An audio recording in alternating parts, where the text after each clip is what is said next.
Hello, this is Bill Worrell with Virginia Cooperative Extension. Today's episode of 15 Minutes in the Forest is going to be about fall leaf color. I wanted to introduce today's special guest, Dr. John Seiler. He's a forest biology professor and dendrology expert at Virginia Tech. So people are always interested in what the peak date's going to be, right? And actually, it was probably in between the 23rd and the 30th. It was still pretty good this weekend, but the 23rd, and I'm just picking weekends here, right? And I also, the trees, they don't know it's a weekend, right? But it was probably in between there, So we're past peak, but then there's some trees like scarlet oak that are at their peak.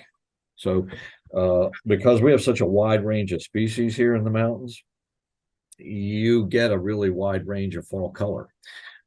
So there were people that were traveling, looking at my calendar here, the 15th of October, and they were wondering, is it going to be good? And I'm like, yeah, there's, some of the earlier trees are really nice. And then later, like right now, scarlet oak is still peaked. I've got one, I was just out this morning, and it's just brilliant scarlet right on the edge of my woods along the driveway. So they're looking pretty good. Then other things are completely out of their leaves already. So we are a little bit past the peak. And what determines that peak is length of the day. And that doesn't vary from year to year. So the trees aren't getting messed up, getting prepared for winter. If they relied on it getting cold the same time every year, they'd be all over the place. We already had some 2 days here. It was a Tuesday and a Wednesday a couple of weeks ago. Everybody was in their winter hats, coats, and gloves for outdoor labs. It was cold, and now we're just kind of normal. So that would really mess things up if they changed color based on temperature or water, because that varies so much, but the day length doesn't.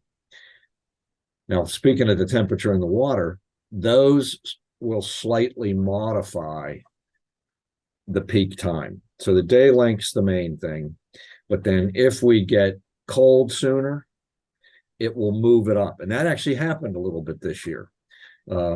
People are asking me all the way back at the end of August when the peak's going to be. And, I was telling them, like the 29th, the Saturday of the 29th. But then we got really cold for an extended period of time, and that kind of moved it up 7 days, I'd say. If it gets really, really dry, like we do sometimes, September, October, you have a bad fire season too, that can cause them to drop their leaves early. But it can only move it so much. Like the modification is like a week to 10 days. Okay. And I can show you that. This is kind of cool. So I take photographs of the same trees every year. That's the same tree in 2019 on October 23rd. And there's the same tree on the 2020, 1 year later. And so one year it's in its complete peak, and the next year there's not a leaf left on it. Same date, okay, same tree. And I got a picture of it this year. It was about like the October 23rd, 2020 photo. It had no foliage left already. So it'll move a little bit, right? And it's like 7 to 10 days, depending on what the environment's doing. And this year we had plenty of moisture in the ground, so they weren't going to, get crinkled up and come off early, which they can do. But we did get cold. It was a cold fall early, and that moved it up a little bit. So day length's the main thing. Temperature and moisture can modify that a little bit. Now, another big impact of moisture is on the red coloration. Red pigments, they only develop in light. And in this picture here, this is a black gum, and that's one that turns early. So people that are traveling earlier and they don't have any choice, they can still find some trees. They'll be seeing the black gums, which drop their leaves earlier. There's a black gum, right? And that's how the upper left is exactly how it looked naturally. And then I pull that green leaf away, which caused heavy shade, right? And look what's underneath it, yellow, no red. So the red develops in the fall. And in the absence of light, it won't develop at all. And so when we get gloomy, long periods of like gray weather, like this morning started out, you can have less vibrant red coloration. And then red is actually composed of sugars. It's a sugar compound called anthocyanin. And if it's really, really dry going into the fall, the trees are not in good shape. They don't have a lot of excess sugar and carbohydrates, and they won't produce as much red. So drought can reduce the red coloration too when they're not photosynthesizing well. And then gloomy days will also cause the red to develop less. So it's kind of interesting for people who might be listening to this. If you go up to a big red sugar maple or any tree that turns red, if you kind of stick your head into the middle of the crown, like just get up underneath it, you'll see lots of yellow and even green. The red's all on the outside where the sun is. And another fun thing you can do on trees that turn red, if you put little stickers all over the leaves before they start changing and you peel them off, there'll be yellow shapes all over the leaves. The red will not form in the shade. So that's a kind of a cool thing. If you hunt around, you can find this. You just have to look for leaves and pull them apart, and you'll see the patterns that are shown in that picture there. Your yellow and orange pigments, they're there all the time, all summer they're there. But it's just completely swamped by the green pigment chlorophyll. And I describe that often to people. If you put one drop of yellow paint out of your tube, like think of Bob Ross here in his palette, you put one drop of yellow, then you squeeze the entire tube of green on top of that yellow and you mix it up. You can't even tell there's yellow pigment in there. Okay, one drop to an entire tube of paint. But if you could somehow preferentially destroy the green pigment, break it down, the yellow would be bright as could be. It's still in there. It's just swamped. And when the chlorophyll starts breaking down, when the short days come that we talked about already, the yellow and the oranges come out.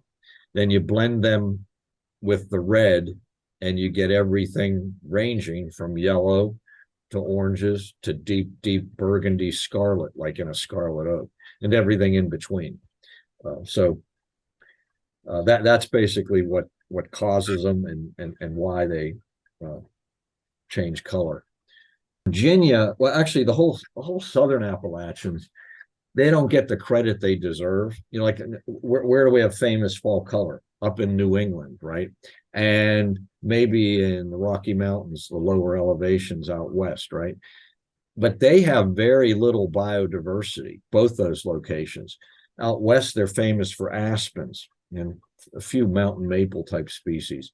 And up north, it's sugar maple, northern red oak.